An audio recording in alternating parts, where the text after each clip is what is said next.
Bonjour YouTube et bienvenue dans ma chaîne consacrée à La roue du temps de Robert Jordan. Quel est l'objectif de cette vidéo? Quel est l'objectif de cette chaîne? L'objectif de cette chaîne, il est simple, il est de vous emmener à lire cette saga de fantasy qu'est La roue du temps. Dites-vous que c'est une saga de fantasy en 14 tomes, de mes 14 tomes, badass comme ça. Hein. Celui-là, c'est pas le plus gros. La roue du temps, souvent démarré, jamais terminé. L'objectif de cette chaîne, c'est que ensemble, vous, moi, tous, nous puissions aller au bout et en débriefant, en parlant, en prenant le temps de se dire waouh, ça, ce chapitre-là, c'était top, c'était top. Comment ça va se dérouler?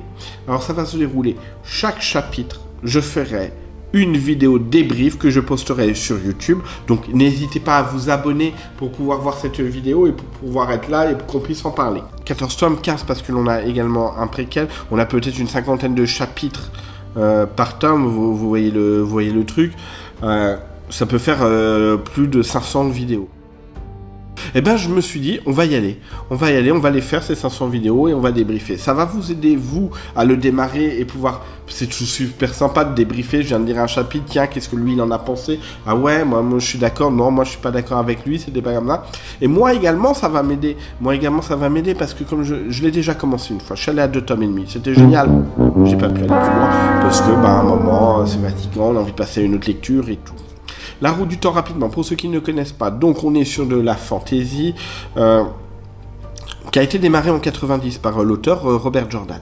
Il faut savoir que l'auteur Robert Jordan est mort après avoir écrit le tome 11 et ça ne s'est pas arrêté là parce qu'il avait mis suffisamment de notes et sa femme également qui avait été vraiment à ses côtés pour l'écriture, connaissait bien l'histoire, a pu choisir un autre auteur qui est Brandon Sanderson qui a écrit les archives de Rochard. Et elle l'a sélectionné, la famille l'a sélectionné pour qu'il continue et termine La roue du temps, ce qui est vraiment chouette. Bon, les reproches qu'on peut trouver là, La roue du temps sur Internet, il est long, ouais, il est long. Mais avant de démarrer, on le sait qu'il est loin. Je vous ai pas caché qu'il y a 14 tomes là. J'ai pu lire que les femmes étaient pas bien mises en avant. C'est un livre qui a été écrit en 1990, il y a plus de 30 ans.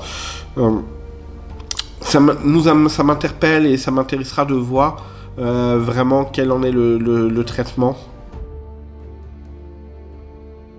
J'ai envie qu'on soit ensemble dans cette lecture de La roue du temps.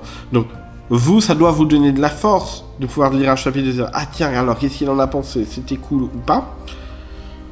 Et moi, ça va me donner de la force parce que moi, si je sais que vous commencez à me lire, qu'on commence à échanger ensemble, eh ben, ça va me motiver encore plus avec, je vous ai dit, l'objectif, c'est parti, terminer La roue du temps de Robert Jordan.